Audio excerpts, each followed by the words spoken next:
depression, self-harm, substance abuse, suicide. Way too often we hear the tragic story of another LGBTQ person struggling. Is there a core issue? A common reason? Yes, there is. Imagine the impact of your family, your community, rejecting you. Imagine the people who are supposed to love you no matter what, telling you that God does not accept you as you are, and kicking you out of your home. Just imagine that. Recently, a mom contacted me about her gay son. I wanted to share our interaction. She said, I need help supporting my gay son. He is a recovering drug user. He's gone through inpatient treatment, outpatient therapy, and is currently living in a sober house program. He told me there's a lot of drug abuse in the gay community. How do I best support him through all of this? Thank you. I said, hello, sweet mama. I'm sorry for the situation you're in. I can only imagine how difficult it is.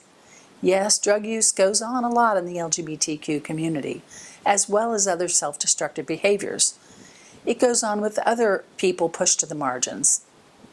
You see, it makes sense if you think about the depth of despair these people are driven to as they daily face a world hostile to them, with terrible things said from family and from pulpits and from congregations, with countless microaggressions against them every single day. People giving them a disparaging look, avoiding eye contact, avoiding them. Anyone would go dark in a world that is overtly hostile to them. That's the root of it. I was asked on a Christian radio show what I thought the biggest problem was with the LGBTQ community, and I said self-hatred. The host was shocked. She said she wouldn't have thought of that. Well, that's exactly what happens when you get a strong message that you're an abomination and that all the homophobia in the culture backs that up. Yes, things are changing. Yes, things are getting better. And yes, there's a huge problem still with homophobia. All of that, and transphobia. All of that is to say, it's not the gayness that drives drug use and other destructive behavior, but the self-hatred that comes from being gay in a homophobic culture. You see the difference? The very best thing you can do for your son is to love him without condition, to embrace his entire being, including his orientation, as the exact way that he was meant to be, and educate yourself as much as possible. If you're looking for a place to start, take a look at our resources page at FreedHearts.org, and it will help you a lot to go on this journey with other moms. We have private Facebook groups I'd love to connect you with. We all have LGBTQ kids. Many struggle in these ways, so we've been down that road. You'll find yourself among supportive friends. I know your head may be spinning. I know you have questions. I understand.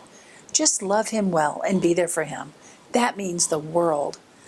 I get so sad about what life extracts from those kids of ours and us, especially people who meant well but have been taught badly.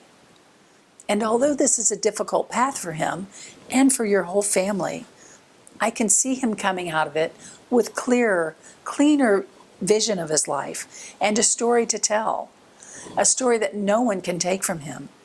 Who knows what he'll be able to offer those coming behind him, who are facing the same things, and whom he understands because he's been there. If you have to choose between love and doing what you've been told is right, pick love, because love is always right. Remember, love, please, above all else, and know that you are beloved. Please connect with me at FreedHearts.org. You are not alone.